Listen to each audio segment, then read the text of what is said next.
Mais dis-moi, docteur, vous Oui, je croyez? vais arriver là. Je vais arriver là. J'étais compris. Et on va en parler. Dans les temps de l'Église, le premier saut a commencé quand? Le deuxième saut est venu quand? Le troisième saut est arrivé quand? Et au quatrième saut, nous sommes enlevés. Il faut qu'il y ait une portion prophétique. Très important. Mais néanmoins, nous disons encore ceci. Vous voyez, quand nous lisons Apocalypse chapitre 13, à partir du premier verset, deuxième et troisième verset, nous comprenons que la quatrième bête, parce que Daniel est en train de voir 4 bêtes, dans Daniel chapitre 7, la quatrième bête avait 10 cornes. Et c'est cette quatrième bête que Jean est en train de voir dans Apocalypse chapitre 13. Mais en lisant cette écriture, nous comprenons que la quatrième bête est l'ensemble des 3 premières bêtes. Donc, il y a la première bête qui est venue dans la prophétie. Hein? Babylone est passée. Ah, temps de Babylone. L'autre bête qui a suivi Babylone, Médo-Perse, est passée. On place la prophétie dans l'état de l'espace. Après Médo-Perse, Grèce. On place la prophétie dans le temps de l'espace. Le temps de la Grèce est passé. Maintenant, la quatrième vient. On place là, c'est Rome. Maintenant, dans Rome, Rome a la portion de Babylone en soi, la portion de Médo-Perse, la portion de la Grèce, et la portion de la Grèce, les 3 premières bêtes. Maintenant, de même quand nous venons dans le quatrième saut, nous devons d'abord croire qu'il y a eu le temps du premier saut, le temps prophétique. C'est passé. Le temps prophétique du second saut. Le temps prophétique du troisième saut. Maintenant, quand le troisième saut, le quatrième saut vient, le temps de la bête. La bête englobe aussi en soi parce que c'est l'incarnation du mal. C'est ce que nous disons, l'iniquité qui est arrivée au comble. Le comble vient aussi à son temps. C'est le comble de tout. Il va aussi se manifester comme étant cheval blanc. Vous voyez? Première partie. Parce qu'il doit faire une alliance solide avec plusieurs parmi les enfants d'Israël. 70 semaines. L'alliance, c'est l'hypocrisie. Vous voyez? Ça, c'est la première partie. Donc, il se manifeste aussi de cette manière-là. Mais cela ne veut pas dire que les 3 premiers sauts, c'était la révélation. Non, prophétique. Mais lui, c'est le comble de tout. Il doit se manifester avec toutes ses couleurs. Parce que Satan, c'est quelqu'un qui imite. C'est comme Jésus qui était le comble de tous les prophètes, l'ensemble de tous les prophètes. Il devait manifester tous les prophètes en soi. C'est ce que l'Antichrist aussi fera. Il doit manifester tout ce qui était passé. Première partie, cheval blanc. Deuxième partie de 7 ans après l'enlèvement, là c'est le cheval roux parce que c'est la grande tribulation. Et c'est le cheval noir parce que c'est le régime de la lumière, la fausse adoration. Vous voyez? Donc c'est dans ce sens-là que je peux répondre à ta question. Donc quant à la portée prophétique, l'aspect prophétique, dans le temps de l'Église, il y a aussi l'aspect prophétique. Et nous avons dit, ce qui a été enseigné souvent, c'était sur l'aspect révélationnel. Vous savez, je vais vous donner un petit témoignage. Quand je suis arrivé en Afrique du Sud en 2017, j'ai sali en passant la porte Tichik et le prophète Gaius. J'étais logé dans une maison de blancs, chez des blancs. Et souvent, on passait des moments de partage avec les blancs. Les blancs aiment beaucoup la connaissance. C'est ça le constat que j'ai fait. Nous n'aimons pas la connaissance. Les blancs aiment la connaissance. Hein? Hommes et femmes. Prophétie, prophétie, révélation. C'est l'une des questions qui m'a été posée chez un frère blanc, Marc Wens, Je les salue. Quand même, lui ne parle qu'anglais. J'étais en train de parler comme, voilà, je parlais de l'enlèvement à l'ouverture du 4e saut. Il m'a posé la question, docteur, si c'est au 4e saut que l'enlèvement doit venir, quand viendra le premier saut? Quand viendra le second saut? Quand viendra le 3e saut? C'est très important. Parce que si vous dites déjà c'est au 4e saut, mais il faut placer l'ordre prophétique des temps. Tous les autres sauts. Maintenant, biso bayeli, biso nion, soka ba memi kaka to sana taya ouverture ya premier saut. Parce que c'est le cheval blanc, le déguisement. Voilà comment les assemblées se déguisent. Ok. Cheval roux, persécution. Voilà la persécution viendra. Hein. Cheval noir. Voilà. Tout englobe à un certain moment. C'est bien, c'est la révélation. Mais quelle est la portée prophétique de ces choses? Voilà. Je pense que quand on va en parler, vous allez poser aussi beaucoup de questions là-dessus. Parce que mais moi je crois qu'il y a des temps que Dieu a placés. Quand Dieu a commencé avec l'Église, ce n'était pas le cheval roux. Dieu n'a pas commencé comme ça. Le cheval roux est venu plus tard.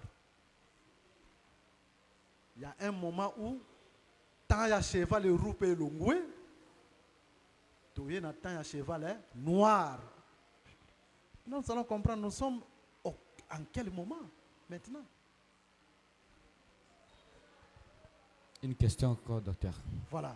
Oui, merci, docteur. Bon, je voulais d'abord, j'ai beaucoup de questions à poser, mais vu la philosophie de l'émission, je vais poser qu'une seule question. Mais j'ai une observation, parce que vous parlez beaucoup que nous prêchons l'Apocalypse d'une façon révélationnelle. Qu'est-ce que vous appelez prêcher d'une manière révélationnelle? Là aussi, vous pouvez nous aider par rapport aux 4 parlers.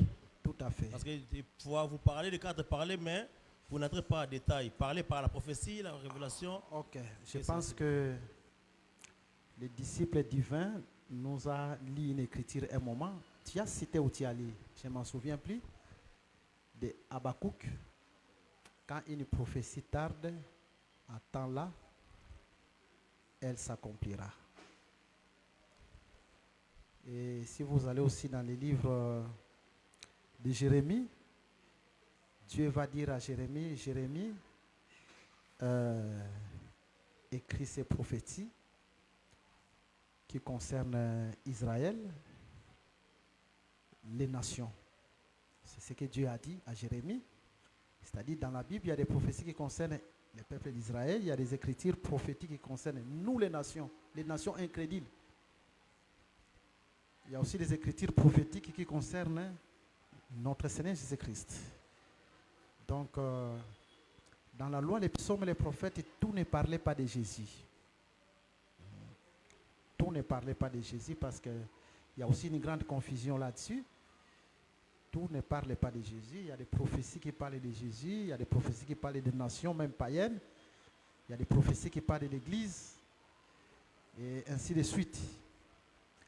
C'est la raison pour laquelle, si vous lisez Luc chapitre 24, après la résurrection de notre Seigneur Jésus-Christ, les 2 disciples qui se dirigeaient à Maïs, ils lisaient les livres de la loi et les prophètes et cherchaient ce qui concernait Jésus, parce que tout ne concerne pas Jésus. Même dans Actes des Apôtres, chapitre 26, Paul s'adresse aux Juifs. Il cherche toujours dans la loi et les prophètes ce qui concernait Jésus. Alors, les parlers prophétiques, c'est-à-dire on prend une écriture, mais cette écriture, on la place dans son temps d'accomplissement prophétique. Dans son temps d'accomplissement prophétique. Ouais, le saut, premier saut. Quel est le temps d'accomplissement prophétique du premier saut? Pourquoi? Parce que Dieu a commencé, quand vous lisez les ouvertures des sceaux, il ouvrit les premiers sceaux. Paris, le cheval blanc. Donc, le cheval blanc n'est pas sorti au même moment avec le cheval roux. Non. Le cheval blanc est sorti le premier. Le cheval roux est venu après. Maintenant, dans les temps prophétiques, quand est-ce qu'est sorti le cheval blanc? Après quoi? Le cheval roux vient. Et ensuite, le cheval noir. Super docteur. Là, Donc, on peut se référer à l'histoire. Non. Moi, je ne vais pas me référer. Bon, je vais d'abord dire ceci. Ok. Vous voyez, quand Jean-Baptiste était dans la prison, il va envoyer ses disciples pour poser la question à Jésus. Tu es celui qu'on attendait ou non? Jésus n'a pas répondu que Jésus c'est le Messie. Jésus a renvoyé Jean-Baptiste à la date. Mais par rapport aux signes prophétiques qui se sont accomplis pendant un espace de temps, nous disons que les premiers sont, c'était en ce moment. C'est comme Agabis. Agabis va prophétiser, c'était un prophète. Il dit la famine viendra. Il s'arrête là.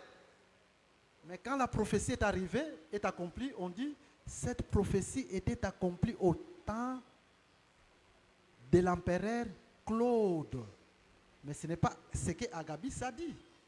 Agabis a dit seulement la famine viendra dans l'humanité entière. Maintenant, il faut aller chercher dans l'espace et le temps. Quand est-ce que cela s'accomplira? Ils ont dit au temps d'un Claude. C'est de cette façon-là aussi qu'on calcule les 70 semaines. C'est une prophétie. Maintenant, début des 70 semaines de Daniel. Cette prophétie doit être placée dans l'espace et le temps, dans son début. Nous disons, au temps de tel roi. Nous voyons déjà ces modèles dans la Bible. Par rapport à Agabis, ça c'est le langage prophétique. La révélation ne demande pas de placer l'écriture dans l'espace et le temps. La révélation, le but de la révélation, on prend seulement l'écriture, on déchire, c'est comme les lions qui déchirent. On déchire l'écriture et directement on apporte au peuple. On n'a pas besoin de placer ça dans le temps et l'espace. C'est ça la révélation. Voilà pourquoi je dis souvent que un bon prédicateur ne peut pas être fort seulement dans la révélation. Un bon prédicateur, il faut être fort dans la prophétie et la doctrine. La révélation, on peut ramasser des choses. On entre dans toutes les chambres possibles. Parfois, on peut même embrouiller les gens. Mais la prophétie reste telle qu'elle est dans le temps et l'espace. Vous voyez? C'est dans ce sens-là, en fait. Voilà, donc, c'est ce que j'ai dit concernant les sceaux. Souvent, on en parle d'une manière révélationnelle. Et pourtant que ces chevaux se succédaient. C'est-à-dire, chaque cheval vient en son temps. Parler d'une manière révélationnelle, ce n'est pas mal. Mais nous devons aussi placer les temps de chaque cheval dans l'ordre prophétique. Vous voyez? Parce que le premier est sorti, le second n'est pas encore sorti. C'est un temps prophétique. Le second sort, le troisième n'est pas sorti. C'est un autre temps prophétique. Le quatrième vient. Voilà, c'est dans ce sens-là. Question. Dans ce que nous pouvons dire que les gens qui disent que les sauts vont s'accomplir après l'enlèvement, ils ont juste une partie, ils ont l'insuffisance, quoi. Bon, voilà, tu as déjà répondu. C'est une insuffisance dans ce sens que ils prennent la portion après enlèvement. Nous croyons à cette portion du fait que le quatrième saut, c'est l'iniquité qui arrive à son comble. C'est l'ensemble des trois premiers sauts. Mais en réalité, le temps prophétique des premiers sauts est déjà passé. Voilà, c'est ce que nous croyons. C'est question d'ajouter. Vous savez, chez nous, le malin n'est pas dans le mystère parce que nous avons la prophétie. Hein. L'enseignement, c'est une lampe. C'est ce que l'Écriture dit. Mais lisez Apocalypse chapitre 2. Dieu s'adresse à une église, l'église d'Éphèse. Il félicite cette église. Parce que cette église avait la capacité de discerner les faux apôtres. C'est pour dire que dans la vraie église, le malin n'est pas caché. Paris, c'est par rapport à nous.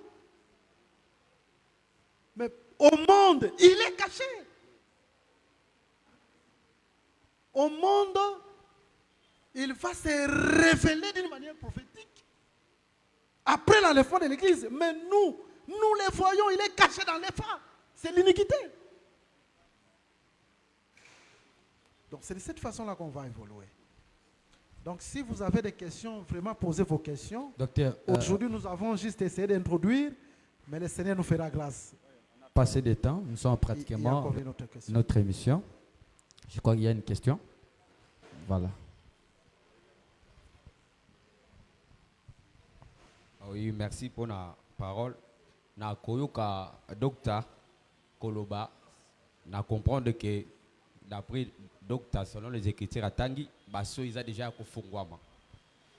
Et question nanga na tuna quand est-ce que les sauts fungwama qui pour que tout le monde a premier saut, deuxième saut, s'accomplir l'attente de l'église par rapport au Koloba. Alors quand est-ce que les sauts fungwama qui? Les gens qui na croire ou bien wapi? C'est ça. Depuis, ça fait plusieurs années, j'ai écrit un livre parce que je n'aimais pas lire. Heureusement que je suis arrivé à l'étranger, beaucoup de gens sont bénis par ces livres-là. Sur l'ouverture des sceaux. J'avais expliqué, ça fait des années, ça peut faire plus de 10 ans. Si vous allez lire ces livres, vous allez comprendre. J'expliquais que l'agneau qui ouvrait les sceaux était sur le trône. Et en lisant cette écriture, vous allez comprendre. C'est vaincre la mort par sa mort et sa résurrection. Et après quoi Jésus devait être enlevé et s'asseoir sur le trône. C'est en ce moment-là que le livre doit être ouvert, le sceau doit être ouvert. Quand les gens parlent, les sceaux ont été ouverts à la croix de Golgotha. Comme nous disons, c'est la révélation. Voilà la révélation. Hein? La révélation ne place pas les choses d'une manière prophétique. Hein? Parce que l'œuvre de la croix, nous disons que c'est un grain, c'est tout. Il y a tout dans l'œuvre de la croix. Vous voyez? Nous disons que par l'œuvre de la croix, le péché n'a pas de pouvoir sur nous. Nous sommes sauvés. Parce que Jésus s'est fait pécher afin que nous devenions justice de Dieu. Mais attention, c'est bien. Mais tu ne peux pas vivre l'œuvre de la croix sans le Saint-Esprit. Vous voyez? C'est comme Moïse quand il était là. Moïse était ce que nous appelons les testateurs. Il fait sortir les enfants d'Israël. Il dit, je vous conduis dans un pays où coule le lait et le miel. Il écrit ça dans un testament.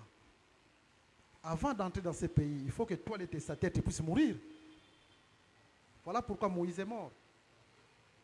Mais Israël ne peut entrer directement dans la terre promise. Quand même, la mort de Moïse, c'était une garantie. Il faut que Josué s'élève. C'est Josué qui doit leur faire entrer dans la terre.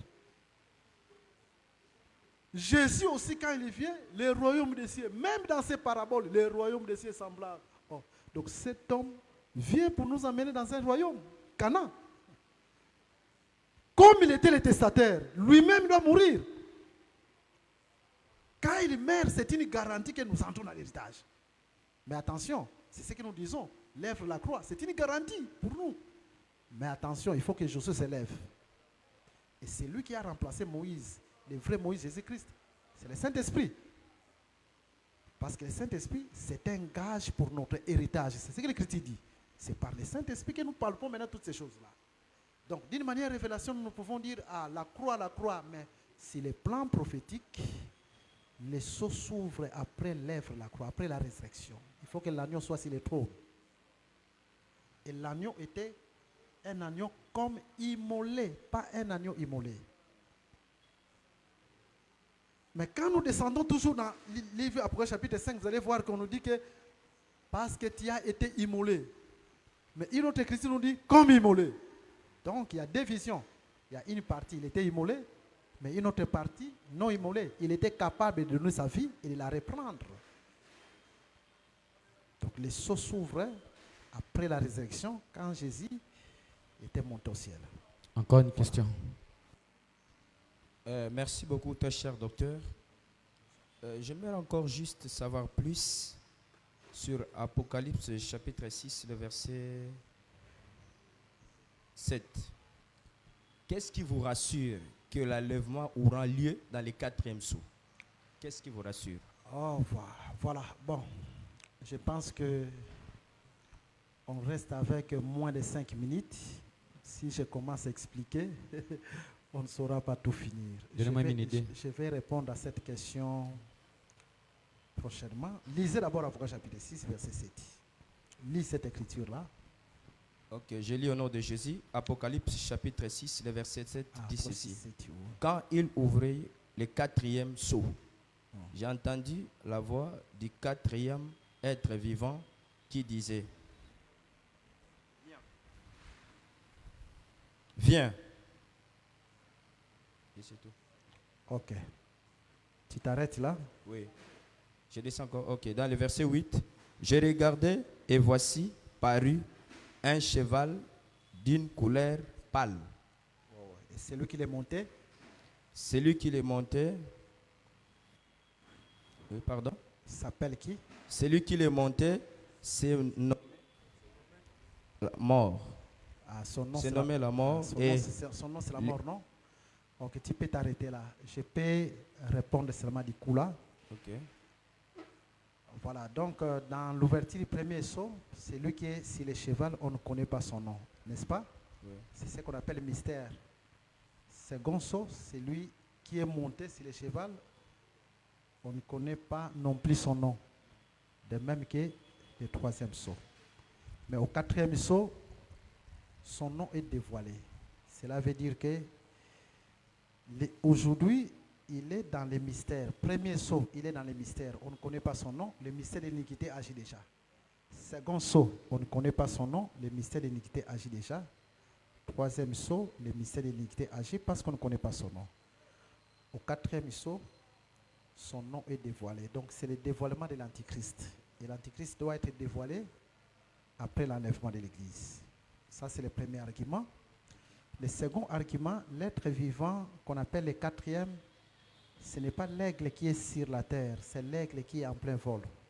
Lis bien Apocalypse chapitre 4. Lis Apocalypse chapitre 4. Apocalypse chapitre 4. Là où on parle des quatre êtres vivants. Lis rapidement. Apocalypse chapitre 4. 4, le verset 7. Ouais. Le premier être vivant est semblable à un lion. Le second être vivant est semblable à un veau. Le troisième être vivant est à la face d'un homme. Et le quatrième être vivant est semblable à un aigle qui vole. Voilà, c'est l'aigle qui vole. Hein? Oui. Donc quand on dit le quatrième sceau est en train d'être ouvert et le quatrième être vivant. Le quatrième être vivant, l'aigle n'est pas sur la terre. C'est l'aigle en plein vol. C'est l'enlèvement. Tu as compris? Merci beaucoup. Maintenant, on va lire Apocalypse, Exode chapitre 19, verset 4. Parce que ce qui sera a déjà été. Apocalypse, Exode chapitre 19, verset 4. Tu lis rapidement. Ok. Rapidement. Exode chapitre 4. Exode chapitre 19, verset 4. Exode chapitre 19, le verset 4. Vous avez vu ce que j'ai fait à l'Égypte et comment je vous ai y porté sur des ailes d'aigle et amené vers moi. Pour vous amener vers moi. Voilà. C'est l'aigle en plein vol, n'est-ce pas? Oui. Donc, quand Israël sortait de l'Égypte, cet aigle a porté les enfants d'Israël sur son dos, n'est-ce pas? C'est ça l'ouverture du quatrième sceau. La sortie de l'Égypte, c'est aussi l'enlèvement. La preuve en est que, voilà, que Dieu vous bénisse.